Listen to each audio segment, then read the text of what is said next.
오늘의 말씀 사무엘하 21장 7절에서 14절 말씀입니다.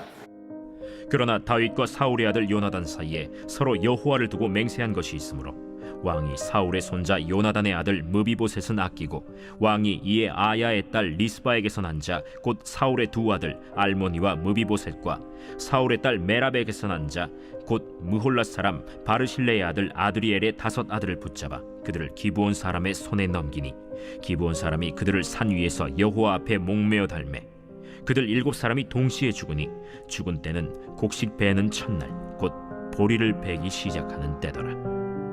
아야의 딸 리스바가 굵은 배를 가져다가 자기를 위하여 바위 위에 펴고 곡식 베기 시작할 때부터 하늘에서 비가 시체에 쏟아지기까지 그 시체에 낮에는 공중의 새가 앉지 못하게 하고 밤에는 들짐승이 범하지 못하게 한지라. 이에 아야의 딸 사울의 첩 리스바가 행한 일이 다윗에게 알려지매 다윗이 가서 사울의 뼈와 그의 아들 요나단의 뼈를 길르앗 야베스 사람에게서 가져가니 이는 전에 블레셋 사람들이 사울을 길보아에서 죽여 블레셋 사람들이 벳산 거리에 매단 것을 그들이 가만히 가져온 것이라. 다윗이 그곳에서 사울의 뼈와 그의 아들 요나단의 뼈를 가지고 올라오매 사람들이 그 달려 죽은 자들의 뼈를 거두어다가 사울과 그의 아들 요나단의 뼈와 함께 베냐민 땅 셀라에서 그의 아버지 기스의 묘에 장사하되 모두 왕의 명령을 따라 행하니라. 그 후에야 하나님이 그 땅을 위한 기도를 들으시니라. 이제 기브온 사람을 학살한 죄로부터 여호와의 기업을 속죄하기 위해 사울이 우선 7명을 죽여야 합니다. 그런데 다윗은 사울의 아들 무비보셋은 사울의 아들 요나단과 여호와를 두고 서로의 집에 인자를 베풀기로 맹세했기 때문에 요나단의 아들 무비보셋은 빼놓습니다. 대신 사울의 첩 아야의 딸 리스바가 낳은 알모니와 무비보셋 두 사람과 이 무비보셋과 요나단의 아들 무비보셋은 다른 사람입니다. 사울의 딸 메랍이 낳은 곧 무홀랏 사람 바르실레의 아들 아드리엘의 다섯 아들을 붙잡아 기브온 사람에게 넘겨줍니다. 기브온 사람들은 이들 7명을 산 위에서 여호와 앞에서 목매어 달아 죽입니다.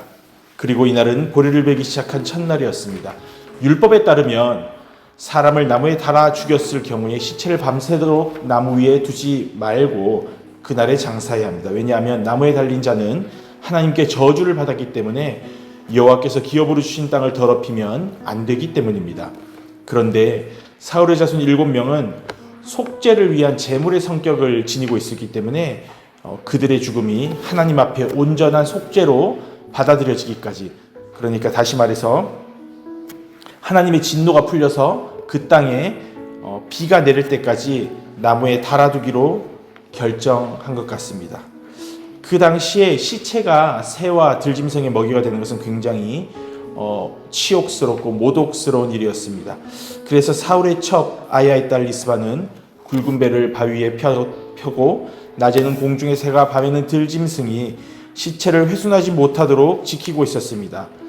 아마도 그 기간은 이 시체가 뼈만 남을 때까지 몇 달은 지나지 않았을까 추정합니다. 이렇게 리스바가 한 일이 다윗의 마음을 감동시켰습니다. 다윗은 이들의 장례를 치르기로 결정합니다. 그래서 다윗은 명령을 내려 오래전 죽은 사울과 요나단의 뼈를 길르앗 야베스 사람들에게서 가져오고 나무에 달린 7명의 뼈도 함께 거두어다가 베냐민 땅 셀라에 있는 사울의 아버지 기스의 묘에 함께 장사합니다.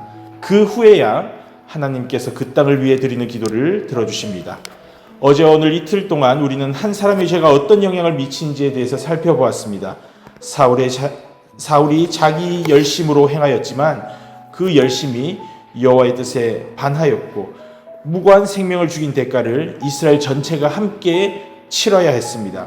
그리고 그 이스라엘을 속죄하기 위해서 사울의 후손 7명이 죽어야 했습니다. 그리고 이 과정에서 어머니는 아들을 잃어야만 했습니다. 아들을 잃을 뿐만 아니라 아들들의 그 시체를 보고서도 장례를 치러주지 못하는 그 슬픔과 고통을 어떻게 말로 표현할 수 있겠습니까? 마침내 하나님께서 기도를 들어주셔서 땅은 회복되었지만 아들을 잃은 리스바의 슬픔은 그가 눈을 감을 때까지 마음속에 남아 있었을 것입니다. 그런데 오늘 본문에서 우리가 주목해야 할 점이 있습니다. 그것은 바로 하나님께서 기도를 들어주신 때, 그러니까 기도를 들어주신 시점에 관한 겁니다. 어제 오늘 본문에서 여호와께서 사울이 기브온 사람의 피 흘린 죄 때문에 땅에 기근이 임했다고 말씀하셨습니다. 그리고 다윗이 기브온 사람에게 어떻게 속죄해야 하냐고 물었을 때 사울의 후손 7명을 여호와 앞에서 목매어 달겠다고 했습니다. 그리고 기브온 사람이 사울의 후손 7명을 여호와 앞에 목매어 달았는데도 기근은 즉시 해결되지 않았습니다. 추정하기로 몇 달의 시간 동안 그 시체가 다 썩어서 뼈만 남기까지의 시간 동안 기근은 해결되지 않습니다. 다윗이 왕명으로 사울과 요나단 그리고 사울의 후손 7명의 뼈를 거두어 정중히 장례를 치르고 난 후에야 하나님께서 기도를 들어주십니다. 비를 내리셔서 기근을 해결해 주십니다. 아들과 조카의 주검이 모욕받지 않도록 지키려고 밤낮으로 애쓴 리스바와 이전 왕조인 그러나 자기를 괴롭혔던 원수인 그 사울과 요나단과 사울의 후손 7명의 장례를 엄숙히 치른 다윗을 보시고서 하나님은 그제서야 진노를 돌이키사 비를 그 땅에 내려주십니다. 이를 볼 때 하나님은 진노하시는 중에서도 긍휼을 베푸시는 분이심을 알 수 있습니다. 하나님은 사람이 마땅히 받아야 할 존엄함을 허락하십니다. 그래서 리스바가 아들을 잃은 슬픔 중에서도 엄숙한 장례를 통해 위로받기를 원하셨습니다. 본문에서 죄는 하나님을 경노하게 하므로 사울의 피 흘린 죄를 속죄하기 위해서는 7명의 목숨과 여러 날의 시간이 필요했습니다. 이렇게 피 흘림이 있어야만 죄를 사함받을 수 있습니다. 그것이 짐승의 피든지 사람의 피든지 말입니다. 그리고 죄를 지을 때마다 이런 피 흘림이 있어야 했습니다.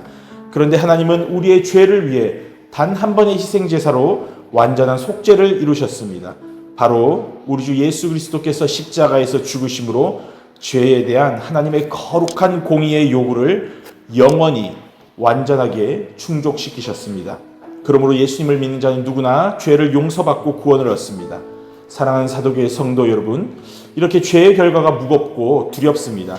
우리에게는 사울과 같은 끔찍한 피 흘린 죄가 없다고 할지라도 모든 사람은 하나님 앞에 사형 판결을 받아 마땅한 죄인들이고 우리 역시 죄값으로 죽을 수밖에 없었습니다. 이런 우리를, 이런 나를 하나님께서 사랑하시고 내게 긍휼을 베푸셔서 하나밖에 없는 아들을 대신 죽게 하셨습니다.